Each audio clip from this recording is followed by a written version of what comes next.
What's going on YouTube? It's your boy JV. We're back again with another video. Today we're going to be going over the best perks to be running on the new Citadelle de Morts map. These perks are very particular.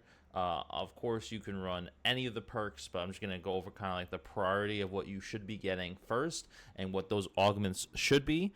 If you guys feel like some of the perks are off in the way that I'm kind of like saying you should get them, feel free to leave a comment down below. Let me know what perks you think are more important to get on this map and why. Before we get into though, if you guys are enjoying the content, make sure you like the video, leave a comment down below, just talking a little bit about it, and make sure you sub to the channel. We're growing every day, baby. We're on our way. All right, let's get right into it. Perk number one, the most important perk on this map is going to be, if you weren't already aware, Melee Macchiato. The reason behind that, and I know on the other maps, Melee Macchiato kind of felt like a perk that was kind of like needless, unless you were just trying to specifically go for melee challenges for the zombie camos and etc. But like Melee Macchiato actually allows you to swipe the new Citadelle de Morts swords wonder weapons a lot faster. If you don't, you'll probably notice that at higher rounds you can easily get overtaken by the zombie hordes a lot quicker. With Melee Macchiato, you're going to be able to swipe the sword like double, triple the speed from before. And with some of the augments is pretty important. So for the major augment, you're going to want to run Espresso, where all melee attacks are slightly faster. So that means, I'm not just talking about like if you're using your knife or punching, using the sword, any sort of melee attack is going to be faster, which is great. And then for the minor augment, we're going to run Stick and Move. Your backpedal speed is increased after each successful melee attack. All the other ones are like strength training. It specifically says your punch, hidden impact, melee kills, reload a portion of your held weapon. If you're doing like a god glitch where you need that's a thing. Triple shot, your punch can hit multiple enemies at once. That's for punching, not for the sword. Vampiric extraction, melee attacks heal a small amount of your health. You could also do that one, but then your sword speed is going to still be low. So, and at higher rounds, that's going to be kind of important. So, Espresso and Stick and Move. Now, for perk number two, that's the high priority, is going to be Juggernog. Of course, you're going to want that health boost. It's going to allow you to survive a lot for a lot longer, be able to take a lot more hits. But what should you be running in terms of the augments? I think a lot of people get into combative kind of conversations on. Me personally, and I've gone to extremely high rounds, I'm doing reactive armor. When an armor plate breaks, nearby normal enemies are stunned for a short time. So if like 50 to like 100 of these zombies are surrounding me, I get put into a corner, especially on Citadelle at Morts, where everything is much more narrow paths and you're going to get hit a lot. You're going to be able to stun all these zombies, give you an extra couple moments, especially with the swords, because you're just one-shotting, so you're kind of like just threading out the ones that are in your path to be able to get away because they're stunned. And then for the minor augment, I'm running hardened plates. Armor plates have more damage mitigation. You could run that, or you could run durable plates, slightly increase your armor durability. I don't like retaliation. I think it's trash.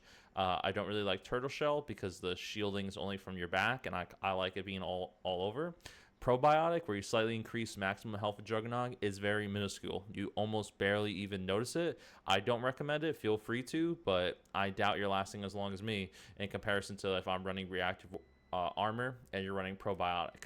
Okay, now for perk 3 that I think is very critical on this map is going to be Vulture Aid. The reason why I'm saying Vulture Aid over some of the other perks that you can easily get, and I'm thinking high rounds, I'm thinking getting the Easter egg done, getting your guns to the highest level possible, lasting for as long as you can. Vulture Aid is going to increase the variety of loot dropped by your enemies. And if you're mainly using the sword and you're one-shotting, you're going to one-shot all these dudes, and if you have Vulture Aid on, you're going to be able to make sure that they're dropping additional armor plates and all these extra benefits versus like these other perks where they're kind of helping for survivability, but they're not really helping you upgrade the rest of your equipment along the way as fast. So like for me, I run Fatigue Upgrade. On Dev, zombies have a chance to create a gas cloud that can charge your field upgrade. That's super important, especially when you're doing the zombie Easter egg and you need to get like Ether Shroud back up or whatever you're running to help you do it.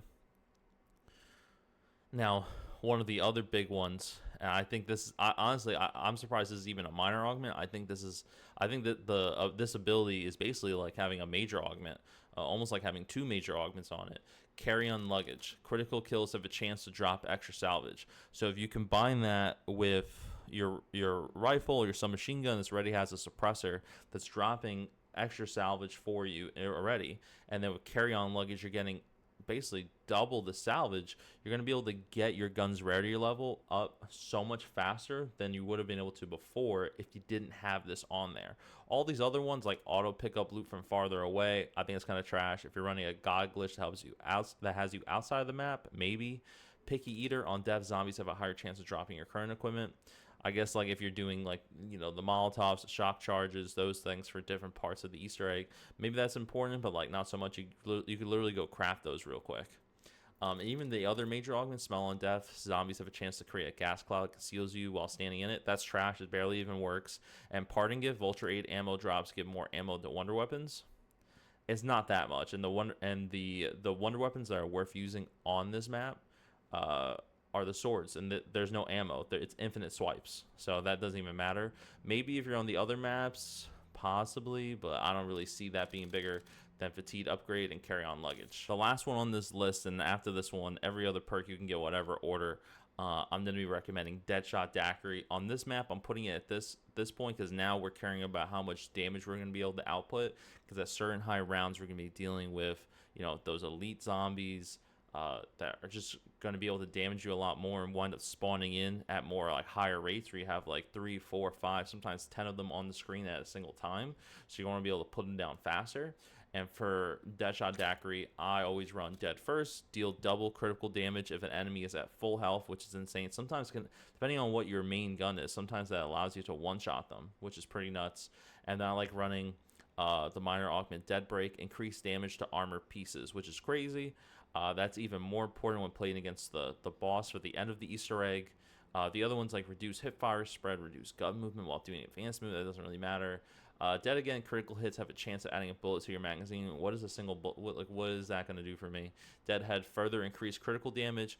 That's one of the major augments that you could run if you wanted to, but it's not really doing that much of a difference. Whereas Dead First, doing double critical damage when enemies are at full health, is absolutely insane, and it's going to be a big importance when you're playing against all these everything that's not like a regular zombie is what that's really going to help against. Now for all the other perks, you can easily do them in whatever order you feel free. But that's basically my list of the most important perks that you should be using on the new map. If you agreed with my list, or if you didn't agree with it and you have thoughts on what perks you should be running, or maybe you like my perks but think some of the augmentations should be changed based off the things that you guys have seen, feel free to comment it down below, and then we could talk about it more. And I'll catch you guys in the next one. Thank you guys for coming through. Peace.